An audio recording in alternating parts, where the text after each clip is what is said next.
Hello, and welcome to the latest episode of the Testing Peers podcast. Today, we are going to be talking about influencing quality and what that means for us in the workplace. We have got today, they're all actually regular co-hosts, really. We've got Callum. Hello there. We have Chris. Hello. And Russell. Hello. And myself, David. Hello. We are really pleased to be sponsored by our sponsor, Enfocus. They are a UK-based software testing company, and they've been supporting the testing business for 24 years, providing services that include burst resource, accelerated test automation, performance testing, and a fully managed testing service.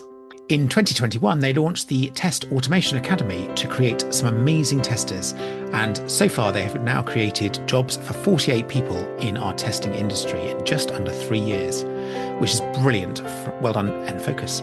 In order to contact Enfocus, please go to the website at www.enfocus.co.uk or contact them at info@enfocus.co.uk. So, as is usual on the podcast, we're going to go to banter, and King of Banter, Chris, is gazing around his room looking for inspiration. Hit us with it, Chris. We know where we're going already.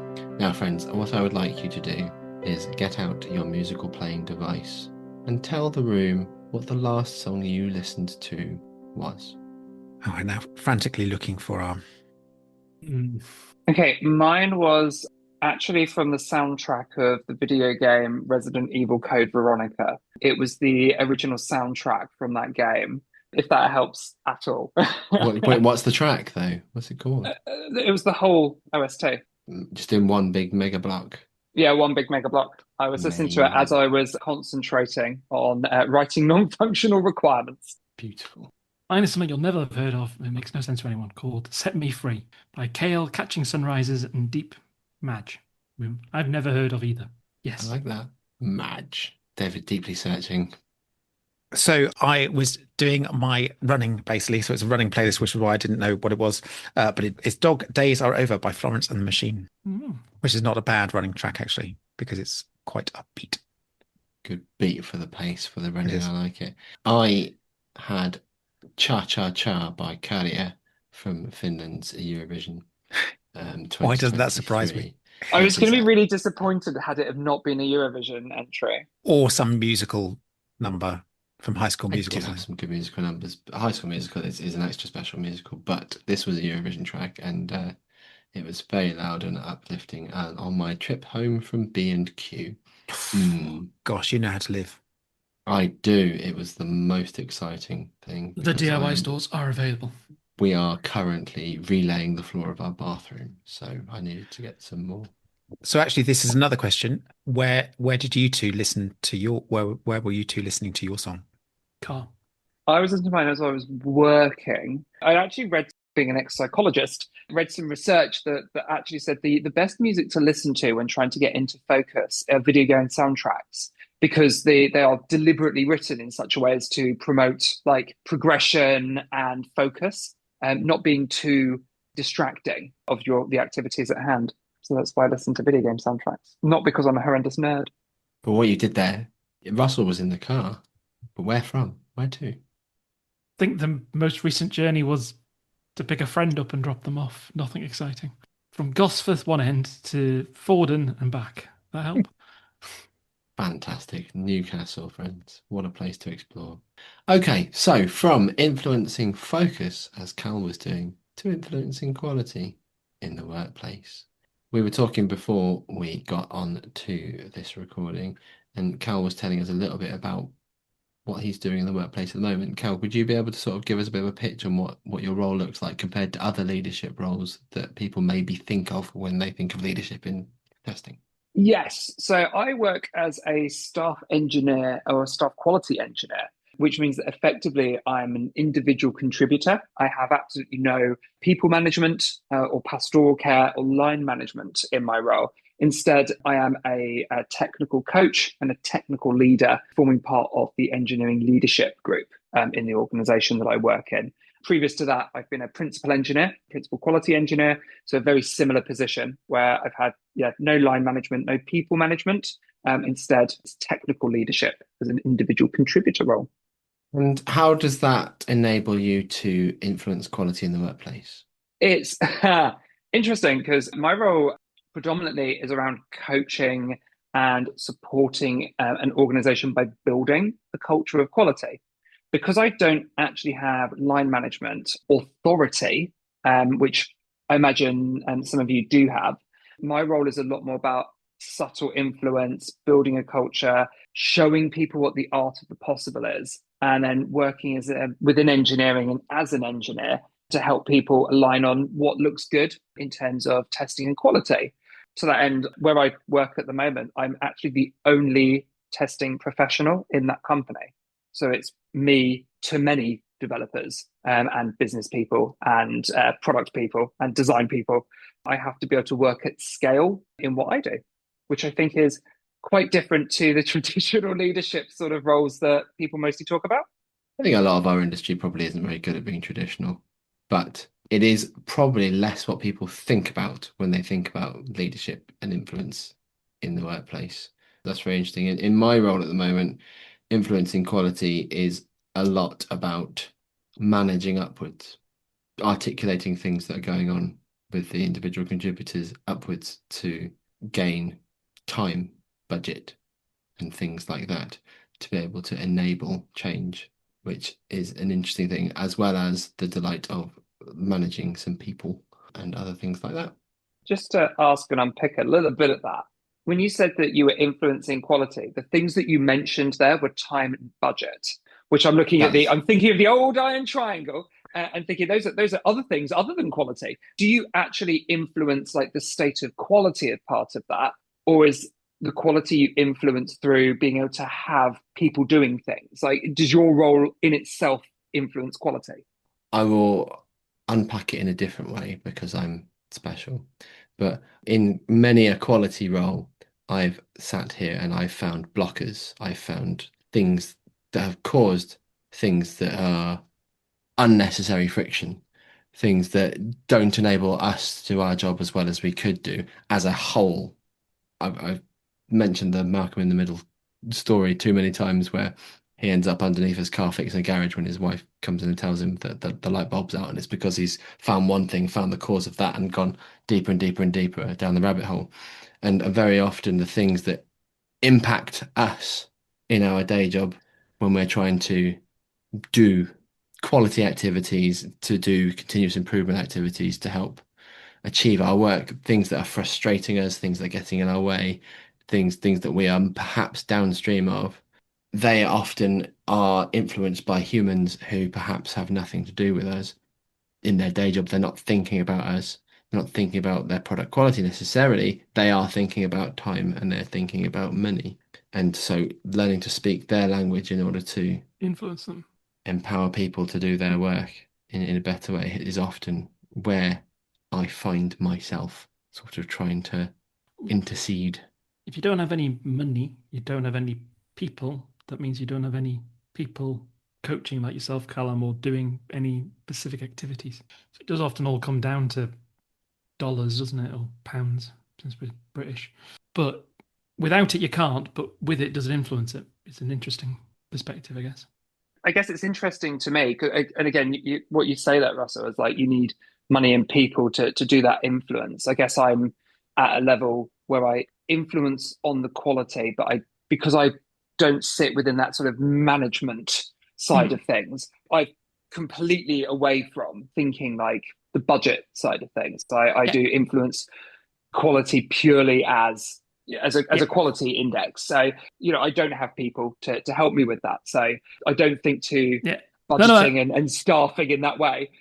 But it's an interesting point because like your role to get coaches into a business often is an influencing job to get someone to decide that the role is valuable and adds, and that's where the influence starts. Often it creeps down, and that sounds horrible, but it creeps to different areas in the sense that once you've got someone in, then that enables you to have the capacity to then start doing other activities and to be more influential in many ways and starts going to the other things. But like a lot of these things, I've worked in companies that the conceptual idea of a coach, no, I want someone to do, don't want coaches, which is ironic when they will pay a fortune for you to go and do training or other things, or then complain about people who don't know what to do. It's like, well, if you don't train them, maybe you should expect them not to be able to do what they're doing because tech's changing constantly. Oh, we haven't got time for them to do any learning. Yeah, that might be your fundamental problem. If you've got no time to learn but expect people to have learnt, there's a conceptual problem there. And influencing those people is, I guess, strategically one of the things probably me and Chris and others may have done a bit more of, because actually getting that headroom, I think I'll call it rather than budget, to actually start doing that. Because let's say people spend 10% of their time on learning. That's 10% of their time others think they're not doing on delivery. It's the classic one. In my head, you start, if you're a senior leader, influencing that capacity side, and then it trickles down into then the what you do with that capacity. You know, how you coach people, how you influence that quality is an important factor, how that you consider the three amigos that we talked about, and so on. I don't think it's just siloed to or limited to like things like training and capacity there. Even in as much as thinking about depth of quality, when you start thinking about that, anytime that you start pushing into, do we care about performance? Do we care about maintainability, scalability, deployability, deliverability? And especially as an engineering team, you might find yourself at odds to the product side of the business or the board who just want features, deliver customer value. It can also fall into that. David, I saw you. Yeah, this is a really interesting conversation, actually. The whole thing about quality, I think we might have mentioned it before, that test is sometimes seen as a cost to the project. And so we are in a bit of a conversation about quality rather than testing, which is seen as traditional. The other thing that you just mentioned, Callum, is that, you do have your stakeholders. And obviously, as a consultancy, we also have our clients, the end client that are paying for it, as part of the quality question or the conversation. For me, part of this is the fact that we often look at the output that is produced, the actual work that the developers and everything else, rather than the outcome. We would love to have delighted stakeholders, so therefore they are then happy with the work we've done. And the difficulty is that, as I see it, is the understanding of what quality looks like. And because we've got so many different stakeholders and, within the company and then the client, that the decision on what acceptable quality is right for that particular project is lost in translation rather than have an acceptable level. Yeah, it's a really interesting conversation. I don't necessarily have the answers, but I've thrown a lot of thoughts out there. That's a really interesting position to be in as well, because I find where I've been in organizations that haven't had a quality professional before, part of my role is to help organizations build a quality culture and start to think about what quality looks like. And rather than sort of thinking about the sort of, oh, we'll know it when we see it, which is the easiest way to do it, but it's the longest feedback route to doing it. It's been very much a space of trying to ask people, what does good look like? Or what does good enough look like in this space? And helping people to define what they want rather than how they want it, because it's so easy to be outcomes led. And Russell, just as you were saying there, you were talking about quality rather than testing. And that's important because testing is the how, quality is the what. I was talking to Jitesh, principal engineer at the BBC, the other day, and is an awesome peer. And he was thinking in a very similar space of, how do I talk about something that's what we want rather than the activity that takes us there as well? And he was thinking very much in that same space of not talking about testing, which is a very loaded term, but more towards quality, which is what do we want as an outcome of these things, which is interesting because we all seem to be in that similar space. Here's a hypothetical question for you, Callum, and for everyone else. Agile, this idea that you deliver something like done almost every iteration, get feedback on it. From where I've done it in what I would say quite good way, I'm not going to say perfect way because nothing ever is, but where you've actually had something to show to stakeholders, be it a sketch, be it a diagram, be it a button that works. Being able to get their feedback on it has helped me, in quality sense, guide the next thing we do. Not just the current thing, but get feedback and know, oh, accessibility is important. Oh, actually, no, it isn't really. Oh, there's 16 bugs we've raised with the fact this one page doesn't look right. It's got the wrong text, got no alt text, blah, blah, blah. Oh, don't worry about fixing them. Okay, so accessibility isn't a priority, then using that kind of iterative feedback loop with the actual customers there has been one of the most beneficial things I've ever found as a tester, because I actually learn what matters and therefore what quality to focus on. That then drives my techniques, my choices, and everything else that I can use my skills to then aid the team to help get the customer what they want faster. This goes back to one of our podcasts fairly recently, which is getting quality seats at the table. Is that the reliance on that is making sure that there is a quality advocate or quality coach in that meeting where they are discussing what acceptable or good quality looks like, which is often early on in the situation. So if you don't have the quality advocate in that particular thing, then actually the tester or the person that's looking at quality is hearing it secondhand, and so therefore misses out on the key important information from the start.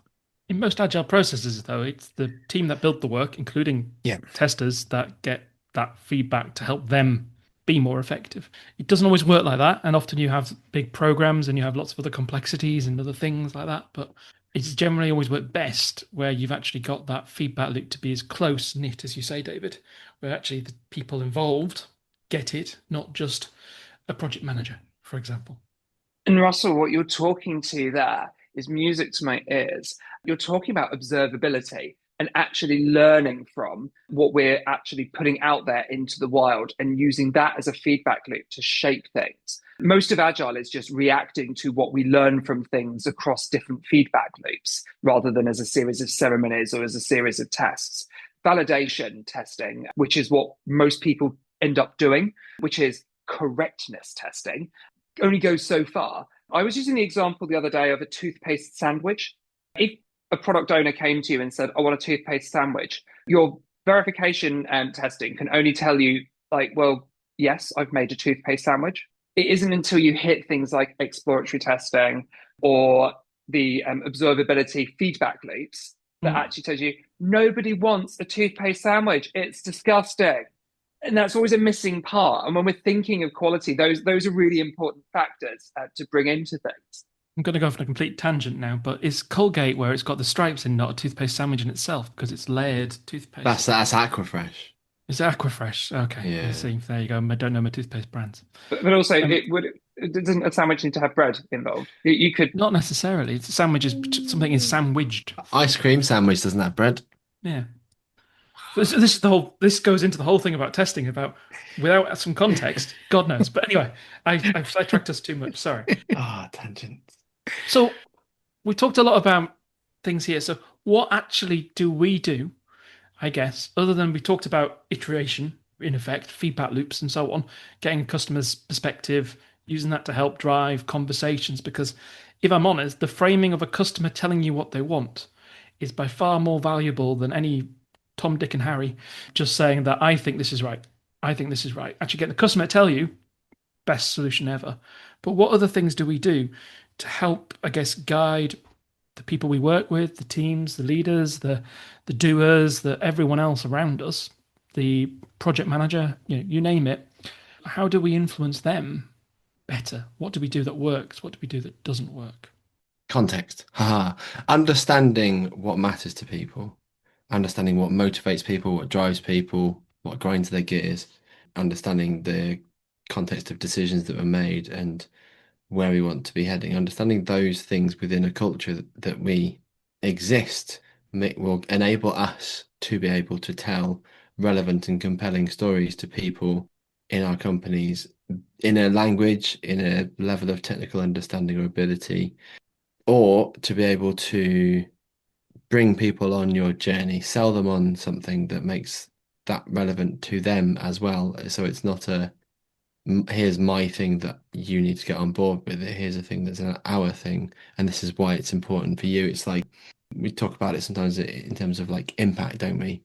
How we can have that, and again, you're relating it to them, really. Yeah, in my role, very often I try very hard not to make it a me thing anyway, not least because I don't want to be a single point of failure, but also because if it's an us thing, I find greater success comes when we are all bought into something together. We all understand cause and effect, what good looks like, and all those sorts of things, and where we have a chance to play a part in that success.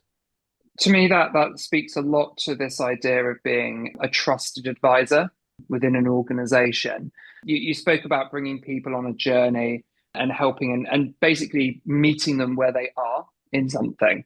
What I found works the best when influencing the view of quality is to show the art of the possible, but being ruthlessly pragmatic about that.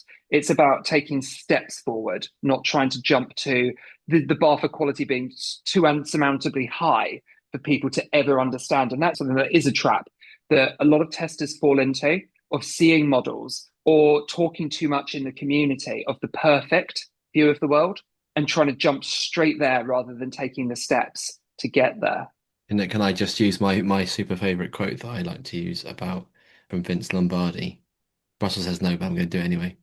Vince Lombardi, who is the man for whom the Super Bowl trophy is named after, has a quote that I'm going to paraphrase because I can't get the exact words, but he does say, "Gentlemen, we cannot attain perfection, but on the way we can achieve excellence."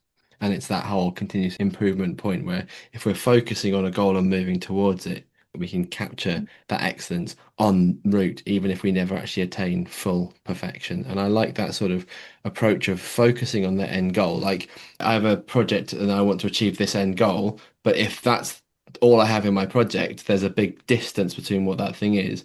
Whereas if I understand everything I need to do to achieve those things and who's impacted by those areas, I can then make a general sort of path. And as long as I'm continuing facing wherever that light is that's drawing me in, I can still sort of focusing on that. That was a terrible end of sentence, and it made good looks on faces. But the point is, just moving forwards, continuously look to improve and iterate small bits. David today said to me, and I'm going to quote you. He wasn't expected to be quoted today. It's exciting, isn't it? These are important. He said, "What can you do today to make your life 1% better? What is it we can do to just step forward and improve something?" As part of being a trusted advisor, this is just me, like, not to poo-poo what you've just said there, Chris, but part of being a trusted advisor is also to know which days to not try and push for 1% better. Because some teams are snowed under. Some teams have a lot on their plate. We always say that if you teach a starving man to fish, he'll feed himself. But starving people can't learn to fish. So you have to know when it's appropriate to push. Context, and context evolves. It doesn't persist as the exact same thing all of the time. So to your point, Cal, it is when to push, when to pull, when to ask. And if you appreciate the context, your expectations of people and yourselves changes. That's the beauty of context and being aware of those things. And folks will look to take that model, to your point, like, here's a great and exciting model, let's apply it directly into our workspace, despite the fact that our end goal might look different. Our context, our constraints, our humans, our customers may well all be different. Therefore, a measure of success that you might have won't necessarily be a measure of success that old Bobbins over there has. And understanding context is really important. That works in terms of what quality looks like in your company. It works when you are doing line management of human beings and you are doing one-to-one to those folks. Their development, things that they want, things that they need, are going to be different because they're different. One thing I was going to say, going back to Russell's original question of what we might do to make things different, and this is something that I'm going to employ, is that rather than concentrate and bang on about we need more testing or the number of test cases and things like that, which is quite important for me and testing, is put it back onto their court. So tie in our language into what means something for them. So highlighting the risks, highlighting the, rather than talk about testing, talk about the quality, talk about, the value you're adding. So changing the message from a personal story about my concern about the testing and turn it into something that's important to them. And so that's what I'm trying to change is sort of the language of not just myself, but obviously the people I'm influencing as well. So we're all on the same page and can talk about that thing consistently. What you've just described, a group of you, is in my head what I would consider to be building trust, in effect, is all the activities that go around in building trust, being authentic, understanding the context, having empathy for people, putting it and framing it into the way that they are working, showing that you're authentic and being consistent with that kind of viewpoint, being reliable and not kind of inconsistent with stuff. It's the way that you become that trusted advisor comes on about is that you are reasonable, you are sensible, you are practical, pragmatic, all these lovely words that all add up to that kind of building of trust, because no one's going to listen to someone they don't trust. Whether they should trust you or not is another question altogether. But, there's a lot of people out there that love some weird politicians, but let's not go into that.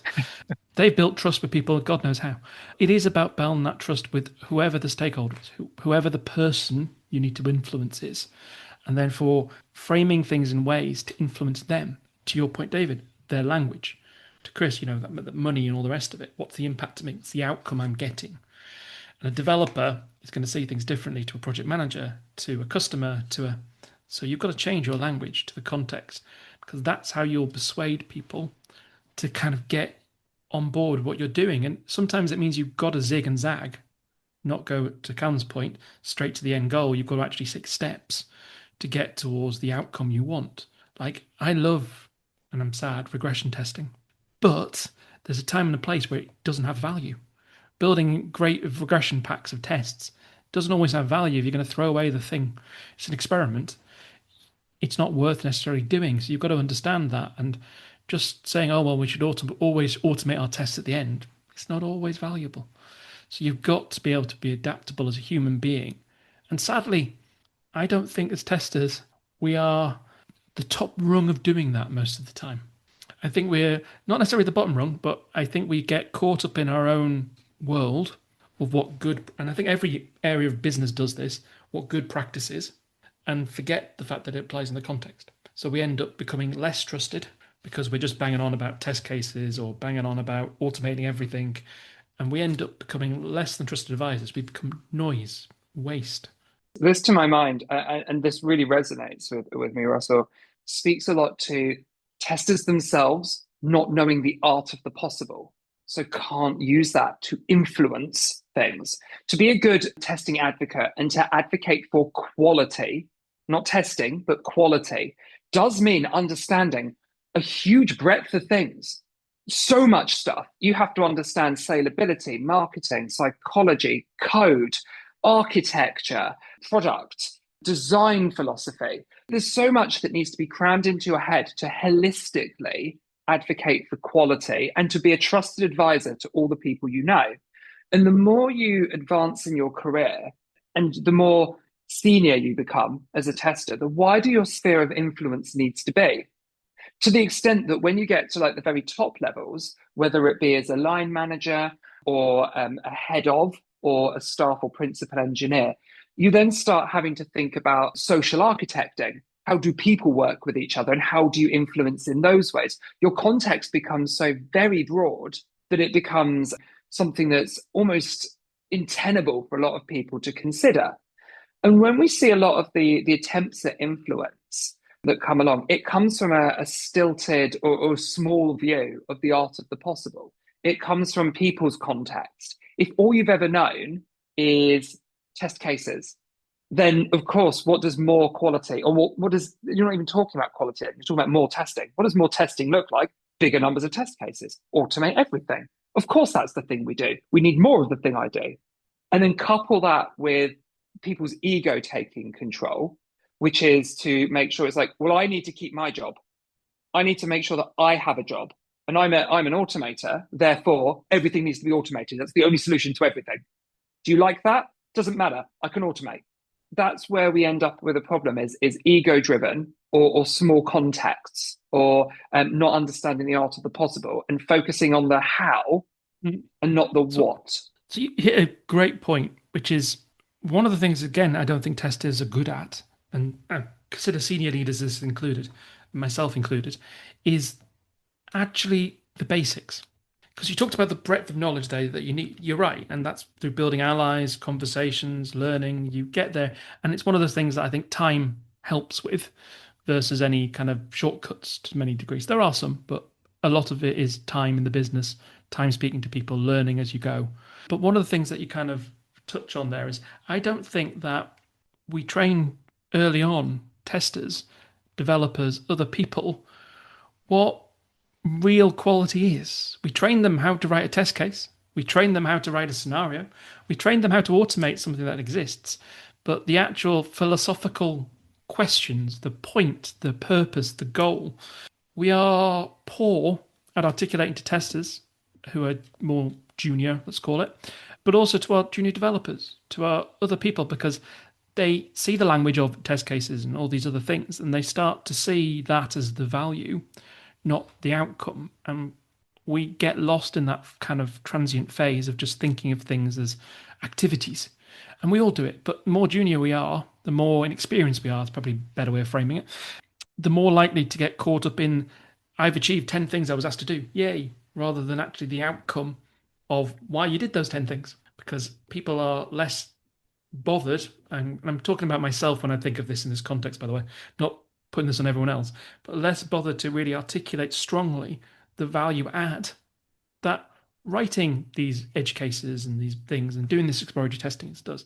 We're more about the skill than the context of it. And that makes it hard for someone who is coming into the business to actually articulate that value. And if they're your boots on the ground, if they don't have the knowledge and skill, then the volume that exists of them is going to influence more of your areas.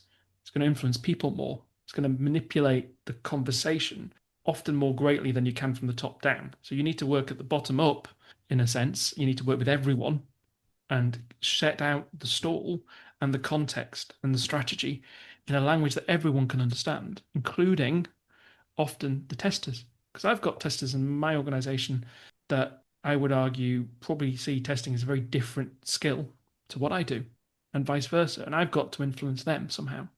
And to your point, Callum, the bigger the orgs, the way you influence and do things changes dramatically. But anyway, that's a different subject for a different day. This is like such a key part of things, is most of us as testing professionals drive into the how, because we're taught the how, we're taught to do things rather than the philosophy behind it. My role in quality coaching usually falls into actually having to try and help people understand what quality is. How many of us could go to our teams and say, what does quality mean? What does quality actually mean? And not theoretically, also within a context. I'm sure you'll get some responses, and there's usually the good one of it means a person is able to do a thing at a time with a context. And it basically just boils down to somebody thinks that what we've built is good enough to do something.